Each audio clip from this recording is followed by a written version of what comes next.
If you guys haven't seen it, Al Franken was on CNN. So are you going to, I mean, I feel like if you play it, that it's just so friggin' funny. Yeah. But he was on CNN to, I don't know, some blonde drone. I don't know who is that. I think her name is Alice Stewart, and that is the the person who is on there. Just like you said, just a Republican drone who came on. Because CNN now is going to the right, apparently, because that was what we needed. So they apparently have this person who thinks that there's two sides to this story. And this is really great.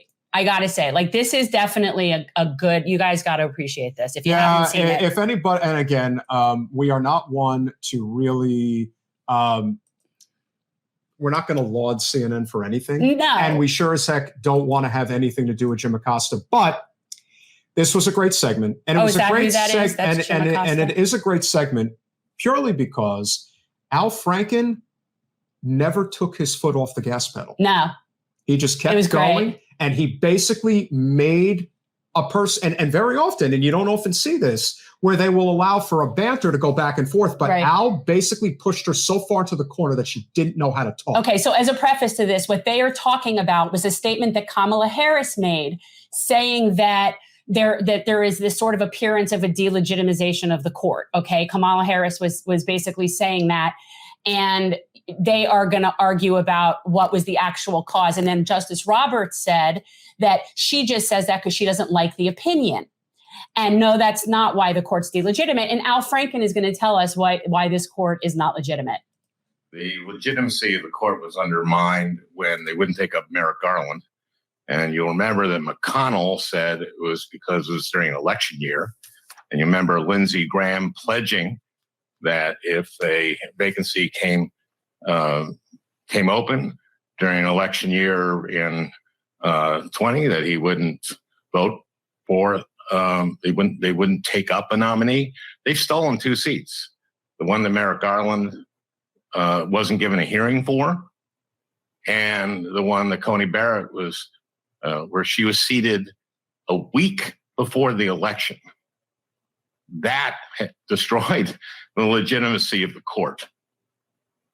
Alice, what do you think? Did Chief Justice Roberts sort of, I mean, he sort of ignored some of what Al is talking about there, and that there is a tremendous amount of controversy as to how this court got tilted in the direction of the far right. Just to throw a little accuracy in some of what Al said there. Look, the Merrick Garland was held up because we had a divided government. We had a Democrat in the White House, and we had Republicans in control of. That's not what was said. That's not what McConnell said. But that's the way historically this has been. When you're in close to an election year and you have divided government. That's not the way it's been historically done. Yes, and when you have divided government, there typically is an inclination to. Tell me when this happened before. When you tell me when it happened before. When you're. Well, Merrick Garland is certainly one. When there's a divided government, no, before Merrick Garland, they're moving. They're not moving forward. When tell me when this happened before. Al, I'm telling you, this is what the Mitch. Tell McConnell me when it said. happened before. I can't. You said this is what happened historically. Tell me when it happened before. Look, this is the way that the Republicans went. Like, I can't give you an exact example of when this happened in the past. You know why you can't? Because it hadn't happened before. Look, the basis for not appointing him was because of that specific reason. But moving forward, it wasn't. And McConnell explicitly said that it was the, quote, Biden rule. And he quoted a little piece of a speech that Biden had given in June of 80. And Biden said they wouldn't take up if they weren't consulted.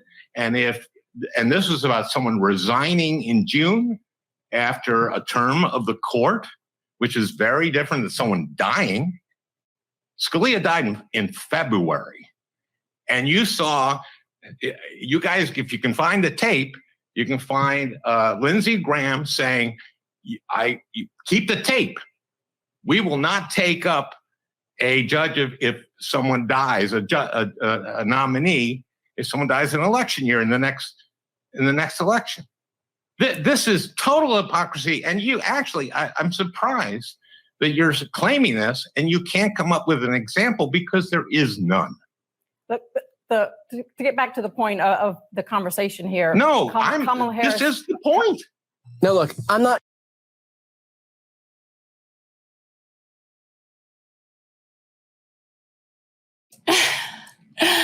And we're back. Yeah, this is really, again, you have to box people into a corner. You know, that to me is an example of a person who just doesn't know what to say. And that very often is what non-corporate candidates and progressives need to do when they're dealing with somebody who's corporate, whether it's Republican or Democrat. Just basically box them into a corner. Don't be friendly. You know, don't be like the senator from Vermont who say, Miss Senator Graham, do you understand? No, he let her have it. He kept cutting her off because she was just completely making things up. It's just not true. It never happened until it happened with Merrick Garland. That was the first time it happened. And yeah, that was a stolen seat. And, you know, it wasn't like Obama and the Democrats really put up a fight either. So, you know, that was this is going to be, in a lot of ways, it's going to be McConnell's legacy, because this is what Mitch McConnell's been fighting for since, you know, forever. He's been in the U.S. Senate. And, you know, again, when you look at somebody like Mitch McConnell, when you look at somebody who looks like him, who talks like him, who acts like him, a person who probably has a lot of resentment towards the world, if he figured out a way how to screw over a large portion of society, especially women, he was going to do it. And why not? You know, you never responded to the text I sent you the other day. So guys, let me know what you think. Lindsey Graham, is he more Elmer Fudd or Porky Pig? I can't quite decide. I can't quite decide. I was just watching him talk the other day, and I was like looking at those kids, and I'm like, it's either Elmer or Porky. If I had to decide whether I was Elmer Fudd or Porky Pig, I was definitely more of a Porky, because I am from South Carolina and I like my pork. So I would say Porky Pig is much more likely for Lindsey Graham. Thanks for watching. If you want to support our mission to transform politics into service, please like this video, subscribe, follow us on social media, and consider joining our Patreon, where you'll get early access to our interviews as well as other exclusive content. Links are in the description. Peace out.